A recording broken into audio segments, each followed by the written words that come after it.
السلام علیکم ورحمۃ اللہ وبرکاتہ۔ Excuse me. ہم دیکھ رہے تھے آیت نمبر 58۔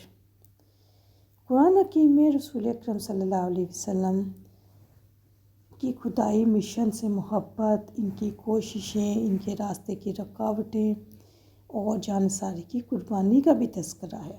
قرآن حکیم میں پچھلے انبیاء کا بھی تذکرہ ہے۔ ساری انسانیت کے لیے قرآن حکیم نصیحت ہے۔ قرآن مجید حکیم ہے، زندہ کلام ہے، دلوں کی زندگی کے لیے، عقل کی زندگی کے لیے آیا، دلوں کی زندگی کے لیے آیا، زندگی بدلنے کے لیے آیا۔ اس کا پیغام حکمت سے بھرا ہوا ہے جو دلوں پر اثر انداز ہوتا ہے۔ قرآن مجید کی کوئی بھی بات خلاف عقل نہیں، خلاف واقع نہیں، انہیں کوئی بھی اس کی بات انسانی فطرت کے خلاف نہیں۔ سبحان اللہ۔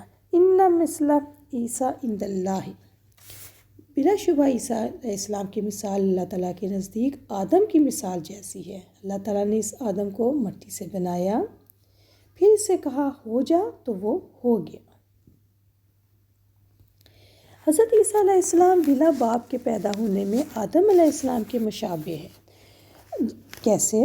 کہ آپ یہ دیکھیں کہ آدم علیہ السلام بھی بغیر ماں باپ کے مٹی سے حرف کن سے پیدا ہوئے۔ اللہ تعالیٰ نے کن کہا تو حضرت آدم علیہ السلام پیدا ہوئے۔ اسی طرح عیسیٰ علیہ السلام بلا باپ کے حرف کن سے پیدا ہوئے۔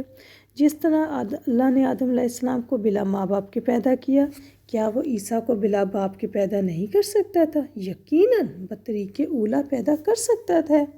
اگر عیسیٰ علیہ السلام کو بغیر باپ کے ہونے کی وجہ سے معاذ اللہ کا بیٹا بنایا جاتا ہے تو پھر آدم علیہ السلام کو تو بدرجہ اولیٰ بنانا چاہیے۔ حالانکہ تمام لوگوں کا یہ مسلمہ فیصلہ ہے کہ آدم علیہ السلام اللہ کے بیٹے نہیں، لہٰذا عیسیٰ بھی اللہ تعالیٰ کے بیٹے نہیں۔ یہ تو اللہ تعالیٰ کی قدرت تھی۔ اللہ تعالیٰ نے 3 طرح سے پیدائش کی ہے، انسانوں کی پیدائش فرمائی ہے۔ آدم علیہ السلام کو بلا ماں باپ کے پیدا کیا، حوا کو آدم علیہ السلام کی پسلی سے پیدا کیا، عیسیٰ علیہ السلام کو بغیر باپ کے پیدا کیا، اور تمام لوگوں کو ماں باپ سے پیدا کیا۔ اللہ اکبر۔ عیسائیوں نے حضرت عیسیٰ علیہ السلام کو اللہ تعالیٰ کا بیٹا بنایا۔ ان کی پہلی کیا دلیل تھی کہ حضرت عیسیٰ علیہ السلام عام انسانوں سے مختلف ہیں۔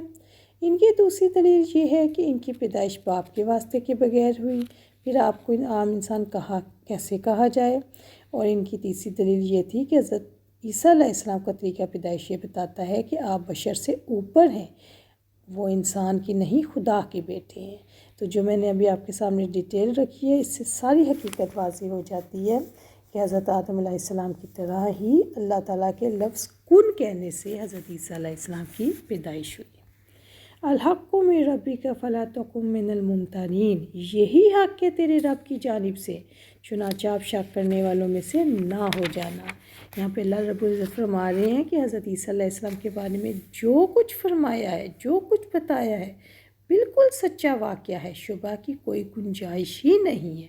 فلا تکن من الممترین، شک کرنے والوں میں سے نہ ہو جانا، آپ اس کے بارے میں کسی قسم کے شک میں نہ پڑیں۔ حضرت عیسیٰ علیہ السلام حضرت آدم علیہ السلام کی طرح اللہ تعالیٰ کے بندے، اس کا رسول، اس کا کلمہ اور اس کے روح ہیں۔ اللہ تعالیٰ نے حقائق اور دلائل کے ذریعے سے اس بات کو واضح کیا، جیسا کہ سورہ یونس آیت نمبر 32 میں اللہ رب العزت نے فرمایا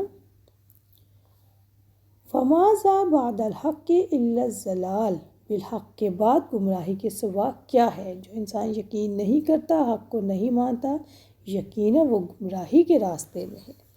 فَمَنْ حَاجَّكَ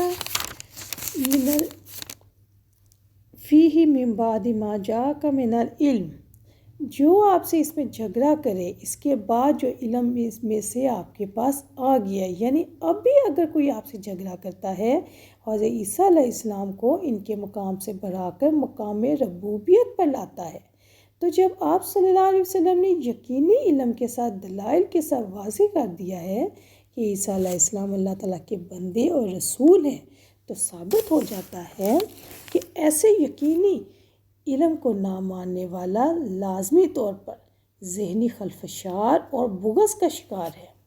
اس کی بحث صرف اور صرف اللہ تعالیٰ اور اس کے رسول کی مخالفت اور ضد پر ہے۔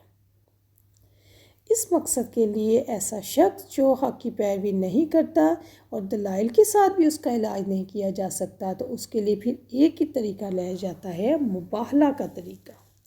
اور وہی ہم آیت نمبر 61 میں دیکھتے ہیں کہ جیسے کہ اللہ تعالیٰ نے فرمایا کہ حضور اکرم صلی اللہ علیہ وسلم سے فرمایا کہ آپ ان سے کہیں کہ اگر تم میری دلائل سے بھی اس بات کے واضح نہیں ہو رہے تو پھر یہی ہے کہ ہم مباہلہ کر لیتے ہیں۔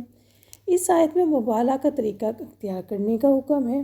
مباہلہ کا طریقہ کیا ہے کہ اگر دو گروہوں کے درمیان دلیل سے بات کو نہ مانا جائے تو آخری چیلنج کیا ہے؟ مباہلہ۔ مباہلہ کے ذریعے سے چیلنج کیا جاتا ہے تاکہ فیصلہ ہو جائے۔ مباہلہ کیا ہے؟ مباہلہ ایک دوسرے پر لعنت کی بد دعا کرنے کو کہتے ہیں۔ اس مقصد کے لیے دونوں فریقین جن کے آپس کے درمیان میں مقابلہ ہو رہا ہے اپنے اپنے بال بچوں کو لے کر آتے ہیں اور اللہ تعالیٰ سے دعا کرتے ہیں کہ جو جھوٹا ہے اس پر اللہ تعالیٰ کی لعنت ہے۔ حضرت محمد صلی اللہ علیہ وسلم جب مبالغے کے لیے نکلے تو آپ کے ساتھ حضرت فاطمہ رضی اللہ عنہ، حضرت علی رضی اللہ عنہ، حضرت حسین رضی اللہ عنہ اور حضرت حسن رضی اللہ عنہ تھے۔ نجرانی عیسائی جو آپ سے مباہلہ کرنے کے لیے آئے، جب انہوں نے حضور اکرم صلی اللہ علیہ وسلم کو دیکھا تو وہ بہت زیادہ مرعوب ہو گئے اور انہوں نے آپس میں مشورے کی مہلت مانگی۔ مشورے میں ان کے ایک عالم نے کہا کہ بنی اسرائیل میں اللہ تعالیٰ نے پیغمبر بھیجنے کا وعدہ فرمایا ہے، ہو سکتا ہے کہ یہ وہی انہی پیغمبروں میں سے ایک پیغمبر ہو، تو پھر اگر یہ وہی پیغمبر ہے تو پھر ایک پیغمبر سے مباہلے کا تو یہ نتیجہ نکل سکتا ہے کہ ہم نے تو ہارنا ہی ہے، اور لعنت کے جواب میں یہ نہ ہو کہ ہمارے چھوٹے بڑے سب ہلاک ہو جائیں۔ اللہ کی قسم میں ایسے چہروں کو دیکھ رہا ہوں کہ اگر یہ دعا کریں تو پہاڑ بھی اپنی جگہ سے ٹل جائیں، اس لیے بہتر یہی ہے کہ ہم صلح کر کے اپنی بستیوں کی طرف نکل جائیں۔ جب عیسائیوں نے مباہلہ کرنے سے انکار کر دیا تو حضور اکرم صلی اللہ علیہ وسلم نے فرمایا اگر یہ لوگ مباہلہ کر لیتے تو یہ وادی ان پر آگ برساتی۔ امام بخاری نے حضرت حذیفہ رضی اللہ عنہ سے روایت کیا ہے کہ نجران کے نصرانیوں کے 2 سردار رسول اکرم صلی اللہ علیہ وسلم کے پاس مباہلہ کے لیے آئے۔ حالات کا جائزہ لینے کے بعد ایک نے اپنے ساتھی سے کہا ایسا نہ ہو، اللہ کی قسم اگر یہ اللہ تعالیٰ کے نبی ہیں اور ہم نے مباہلہ کر لیا تو ہم اور ہمارے بعد ہماری نسل کبھی بھی فلاح نہیں پا سکے گی۔